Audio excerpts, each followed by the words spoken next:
Hello everyone, and welcome to the History of Byzantium, Episode 71, Iconoclasm. In 726, 8 years after the siege had ended, the volcano lying beneath the island of Thera erupted. This was the same place which had rained fiery hail down on the retreating Arab fleet, and known today as Santorini. The explosion sent lava and ash spewing high into the sky, and debris fell all across the Aegean as far afield as the coasts of Europe and Anatolia. Everyone in the vicinity was talking about it. A spectacular natural disaster like this always prompts discussion of what it might mean. The first conclusion that many in the Roman world jumped to was that it was a manifestation of God's anger. The Emperor Leo agreed with his people. He was already on a quest to appease God's anger, and his search had focused on finding the particular sins which the Roman people were committing that might have lost them their Lord's favour. The eruption at Thera convinced him to act against idolatry. Leo sent soldiers out of the palace and down to the great Chalk Gate which guarded the entrance to the imperial precinct. Their orders were to remove a large icon of Jesus Christ which adorned the gate. Their work must have taken some time, as a crowd began to gather menacingly, appalled at the removal of this sacred item. Once their numbers swelled, a fight broke out, which eventually led to soldiers and civilians being killed. Undeterred by this popular resentment, the emperor would press on with his policy to remove icons from the empire, to stop his people's idolatrous ways and make them all once again pleasing to God. That is the story that comes down to us from Theophanes, one of our key historians of this period. The whole narrative may be entirely fabricated, save for the eruption at Thera. And that, in a nutshell, is why iconoclasm, the popular name for the religious dispute about to begin in Byzantium, is such a complicated issue. Why might Theophanes make up a story like that? Because our noble historian was on one side of a dispute which sought to define the identity of Roman life and belief. Theophanes was on the winning side. He was on the side of the lovers of icons, the iconophiles. His history deliberately portrays the icon breakers, or iconoclasts, as the enemies of Orthodox Christianity. And his history, therefore, survived and was copied. The writings of those on the other side were literally burnt or edited to remove any trace of iconoclast success. Almost nothing survives written by the icon breakers, and so modern historians are left with a giant, intriguing puzzle as they pick through the lies and the half-truths, trying to glimpse what might actually have happened. In terms of our podcast narrative, this could lead me to have to stop every other sentence and say, but this might not have happened, we don't know, because etc., etc. So I thought it was better to give you an overview of iconoclasm today, in one sitting, rather than let it grind the narrative to a halt every time Leo is accused of doing something which he probably didn't do. Okay, let's take a step back. What is an icon? In Byzantium, this meant a sacred painting. It could be a mosaic or a fresco or a small wooden panel depicting a Christian religious image. Church decoration had grown more elaborate as more and more churches were built. Slowly over time, the images became a common sight, with biblical narratives on the walls or the ceilings or even the doorways. And then local saints, martyrs, and churchmen would be honoured in similar fashion, and of course, members of the imperial family might be portrayed on the walls as we saw famously with Justinian and Theodora in Ravenna. The smaller, movable paintings had an even greater proliferation. They now littered the churches and chapels of the empire. They were a frequent sight in funeral processions and in tombs, and were a fixture in many private homes. The image of Jesus, Mary, or a saint would sit in a special spot in the house with a lamp beside it, or incense ready to burn. Some had jewels encrusted in their frames, others had cases or veils placed on them to protect their precious surfaces. The use of images as part of the Christian faith had always been a difficult subject for some. Although Jesus himself showed no particular concern for images, the Old Testament was pretty clear on the subject. I'm sure you're all familiar with the second of the 10 Commandments. You shall not make for yourself a carved image, any likeness of anything that is in heaven above or on the earth beneath. You shall not bow down to them nor serve them, for I, the Lord your God, am a jealous God. This instruction had drawn a fairly clear distinction between the growing Christian community during the early Roman Empire and their pagan neighbours. Statues of gods, goddesses, and other divine beings littered the streets, libraries, and gymnasiums of the ancient world. And more significantly, good Romans had a household deity whose shrine occupied a special place in the home for private veneration.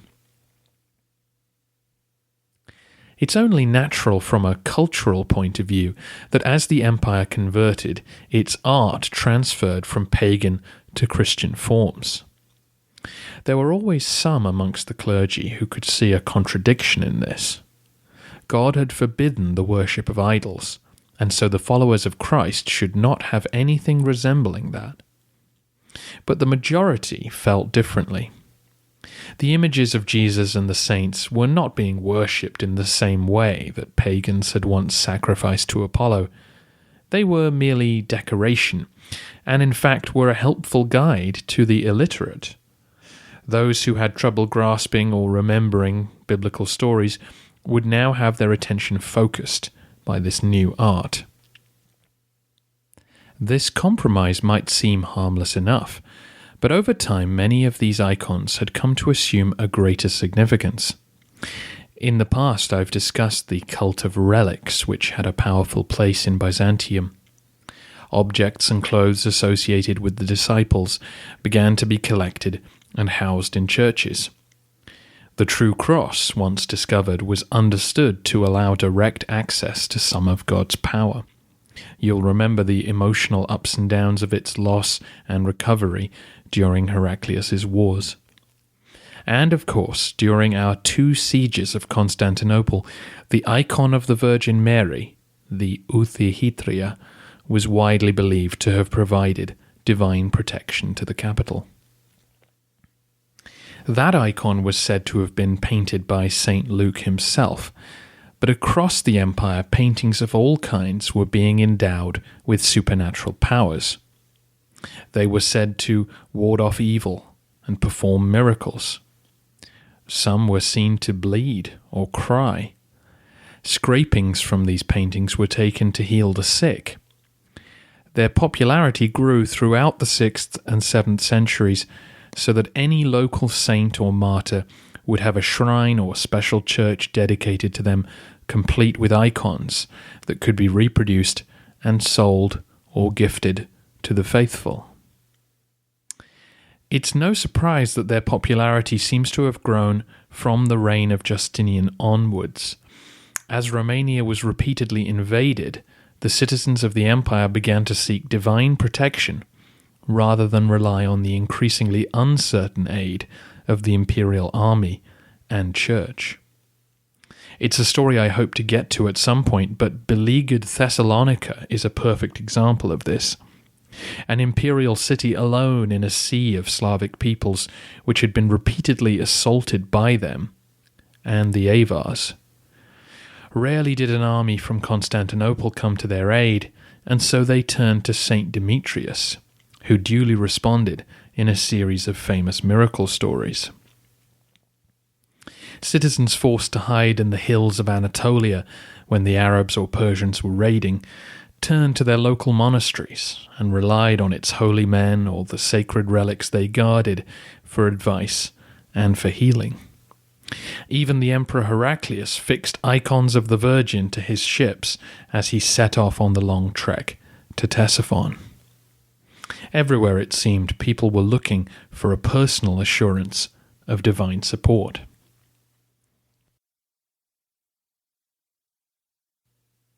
This desperation was being faced by everyone across the 7th century, and of course became acute during the siege of the capital in 717.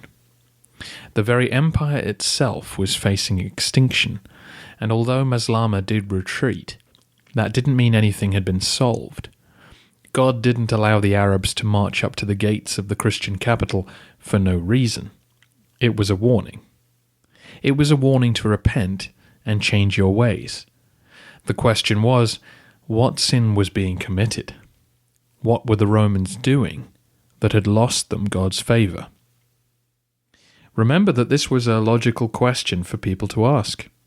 They had no copy of the Decline and Fall to hand. Rome had been everything. It had been life. Now it wasn't. Now the Arabs were here, and they were repeatedly beating them, killing their friends, and taking their possessions. It was a traumatic century for the Roman people, and it was now dawning on them that this was a permanent state of affairs. Leo had been the strategos of the Anatolikon. He had lived amongst the ordinary people of the empire for years and knew their concerns. Now that he was emperor, he was in a position to do something about it, and if he could discover what was angering God, then he had to act.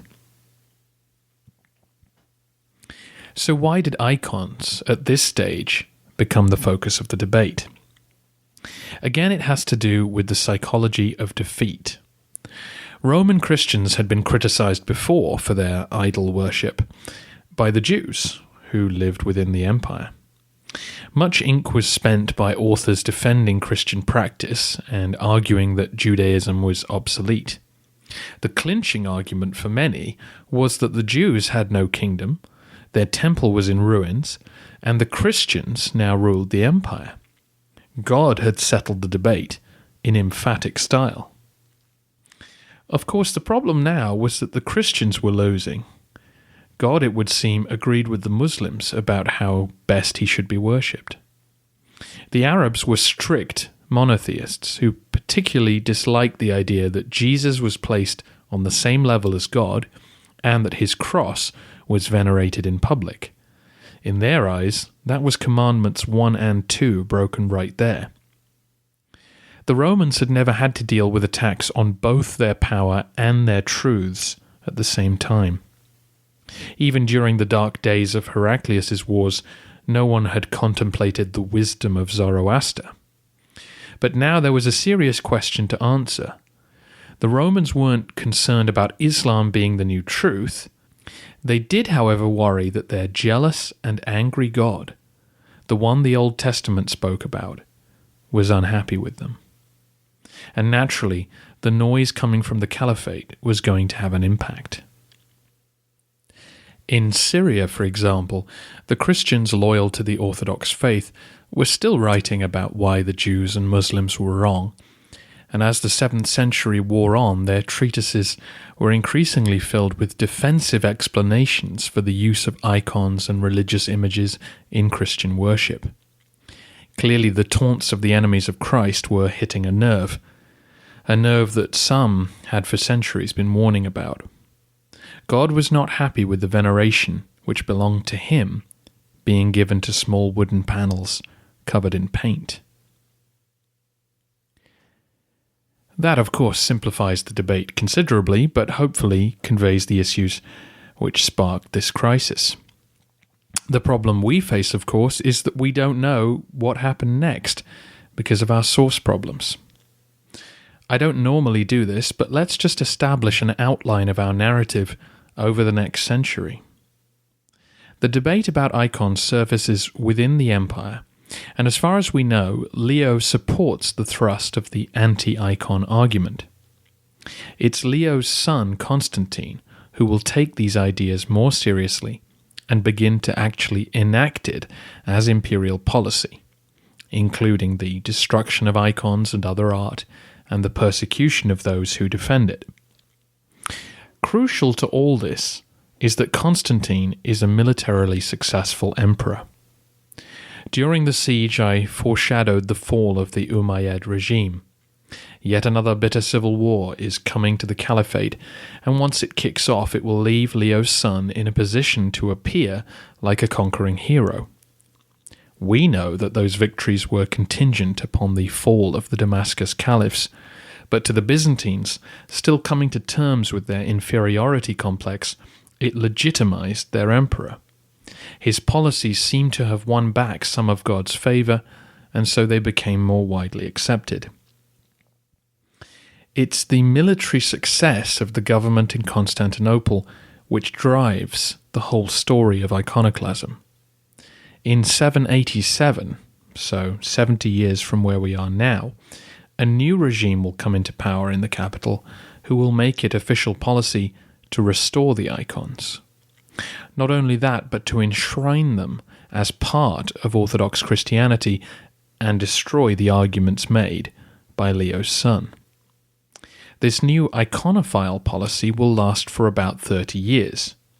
During that time, a certain Nicephorus will become patriarch and begin work on his history, while his contemporary Theophanes will also have high standing at court. However, military disasters will undermine the new regime. The empire will cry out for the military success they enjoyed under Constantine, and iconoclasm will return. Both Nicephorus and Theophanes will be exiled by the new emperor, further cementing their iconophile sentiments. However, the new icon breakers will do no better as the caliphate resumes its devastating attacks on Byzantium. In 843, the iconophiles will take back the throne and finally expunge iconoclasm from the empire. Don't worry, you don't need to remember all of that, but you needed to hear it now to understand two vital things. The first is that for the next 123 years, our sources are specifically biased. Almost nothing remains from a pro-iconoclast point of view.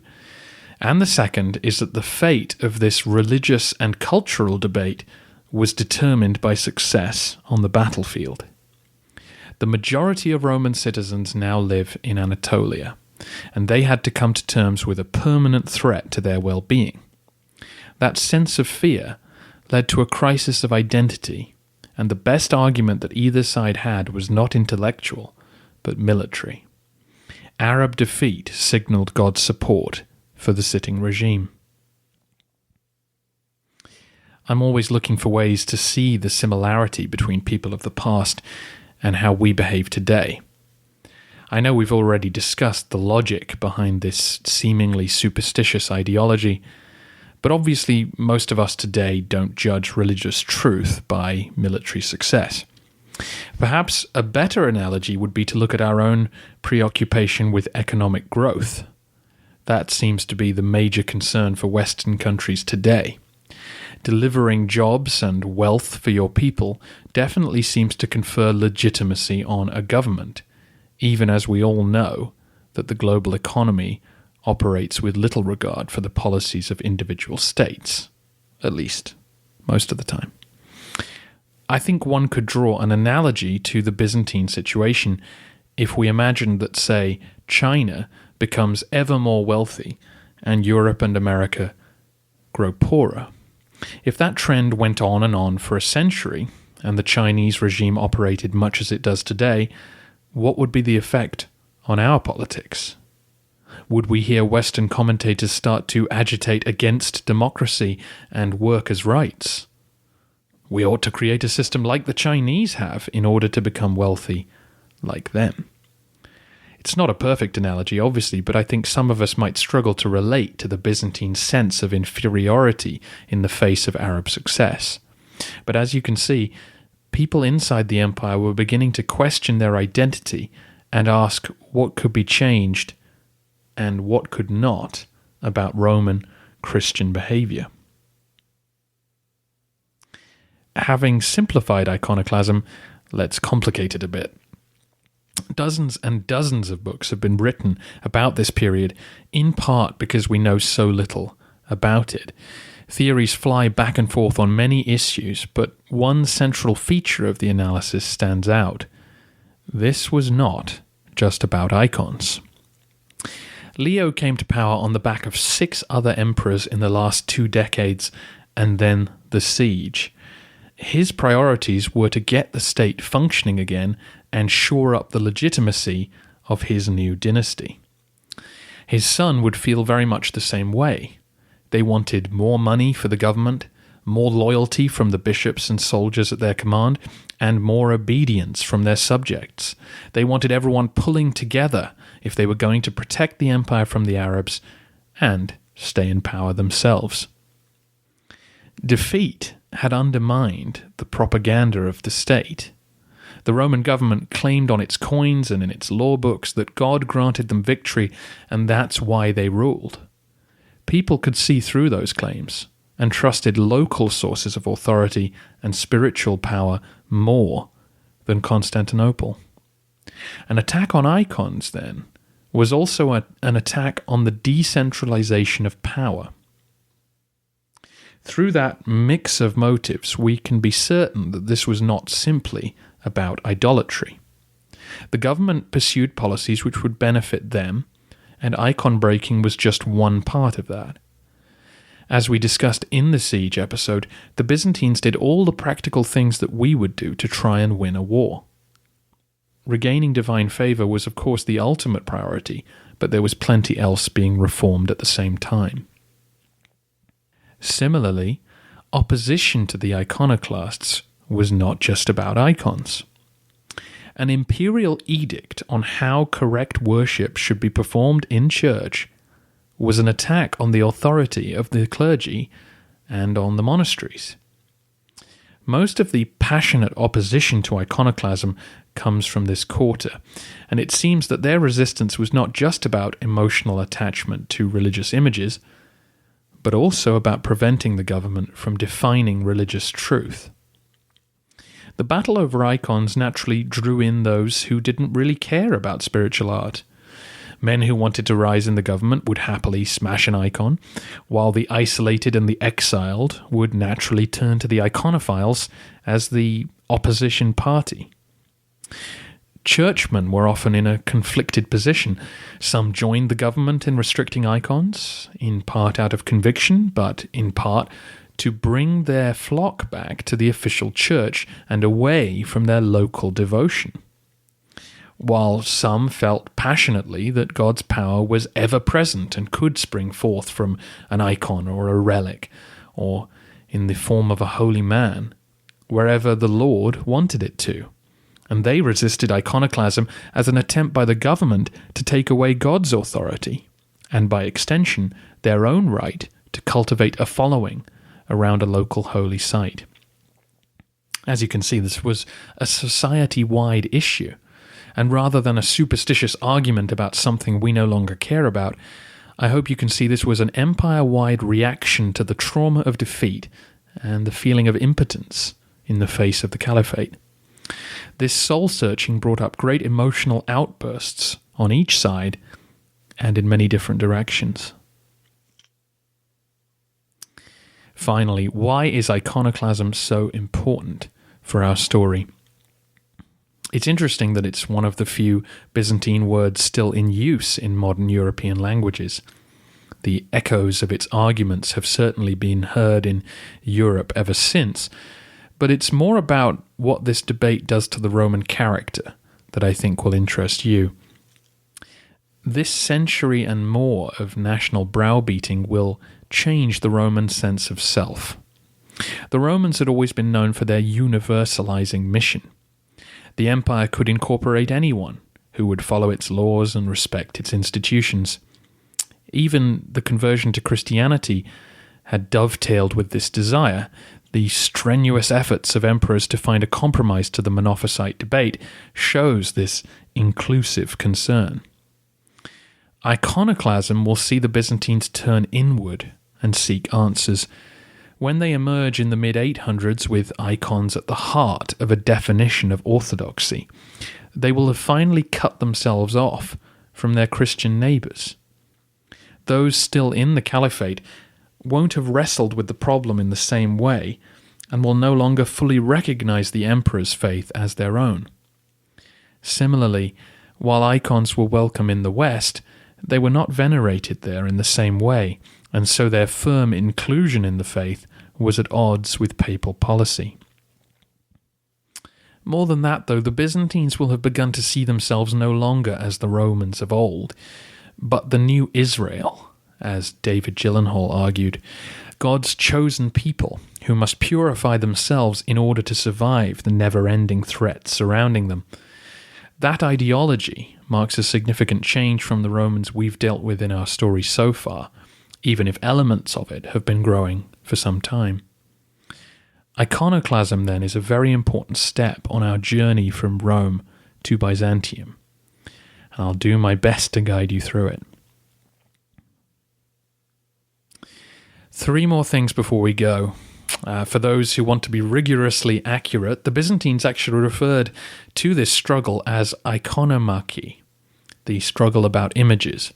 The term iconoclasm is used by historians, and I will not attempt to be clever and deviate from it. In part, this is because the term iconoclast, icon breaker, is not a term which the icon breakers would ever have used to identify themselves. It was a slur thrown at them by the iconophiles. The other is that if you head over to thehistoryofbyzantium.com, at the very top of the page you can find a link to all the books I've recommended so far that are on audible.com.